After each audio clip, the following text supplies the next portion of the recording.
Hi, what's up guys? This is Ahmad from Integer Audio.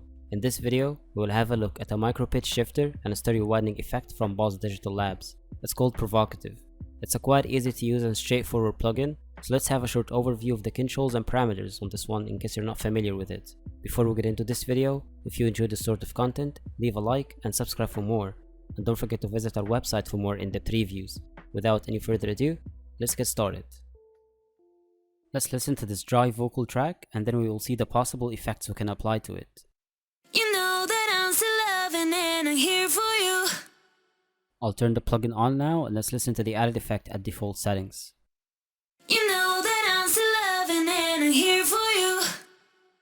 It already sounds good and much thicker. The plugin's main effect comes from making two delayed copies from the main signal, and then each copy is micro-shifted in pitch, up and down. After that, the shifted signals and the original dry signal are mixed together for the widening effect. The controls on here enable you to grasp control over all the processes I just mentioned. The pitch knob ranges from 1 to 20 cents, and it determines the amount of pitch shifting applied. One copy will be shifted up to this amount, and another copy of the incoming signal will be shifted down by this amount. You know that I'm still loving and I'm here for you. Giving all my love where you're giving to, and now you're singing The delay ranges from 20 to 150 milliseconds, and it controls how much delay occurs between the dry and pitch shifted duplicates. Having it 150 milliseconds would give an echoey effect. You know that I'm still loving and I'm here for you. You know that I'm still loving and I'm here for you. Giving all my love where you're giving to, and now you're singing Lastly, the width knob. It controls the width of the pitch shifted tracks. When it's set to 100%, which is the default value, the positive pitch shifted track is panned to the right and the negative pitch shifted track is panned to the left. When it's set to negative 100%, the panning is reversed. When set to 0, the tracks are panned to the center to get a mono sound. Let's listen to the different settings effect on the vocal track. You know that I'm still loving and I'm here for you. Giving all my love where you're giving to, and now you're singing you're singing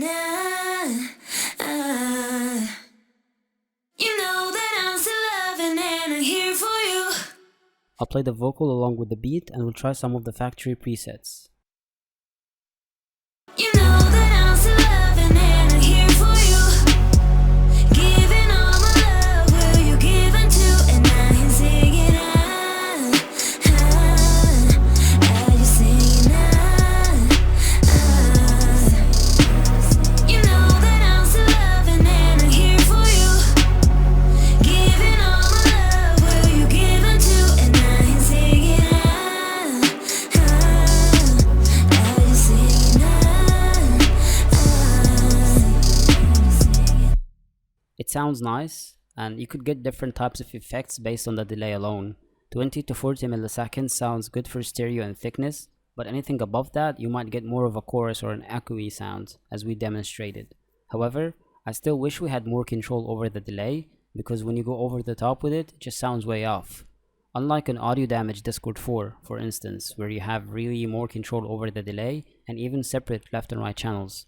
We reviewed that plugin before on the channel, so check it out if you want. The last parameter that we didn't talk about is the built-in filter. This allows you to only process a certain range of frequencies based on your choice. So this might be good if you want to widen a specific punchy part of a guitar track, but you just don't want to overly boost the highs or the lows to avoid any conflict with other instruments in that spectrum. And then there are the wet and dry mixing knobs for adjusting the effect's prominence according to taste. They also go opposite ways when you link them together. Now that we have a pretty good idea of how this plugin operates, let's try it on different instruments and see what we come up with.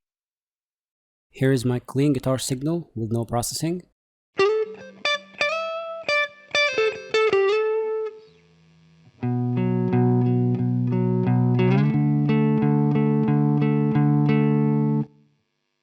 Now I'll turn the plugin on.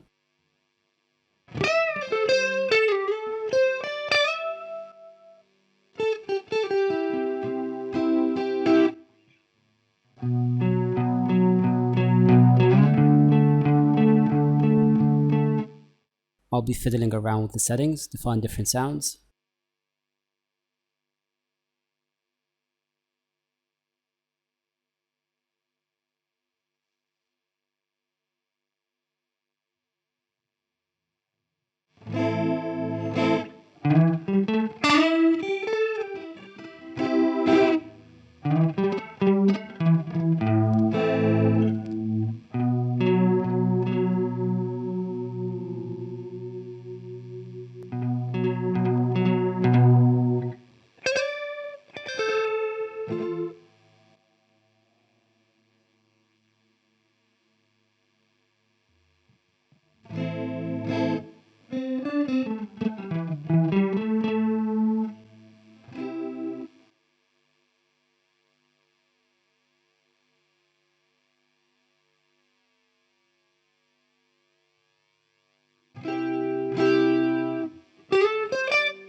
It has a cool distinctive sound. I think it would really fit indie and experimental music and other genres like post-rock.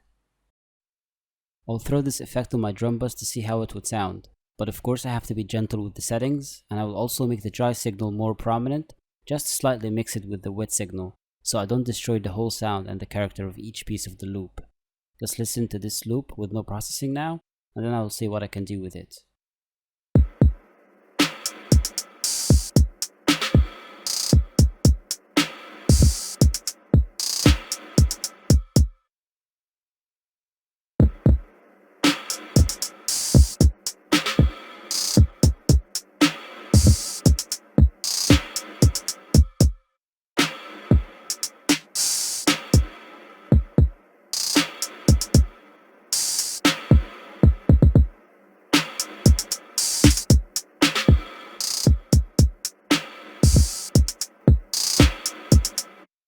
It's basically just similar to creating a duplicated track and having it on top of this one.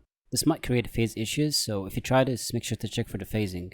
I'll experiment with having the duplicated loops either in mono or in stereo in the context of the song, of course by keeping the width at 0% or at 100%.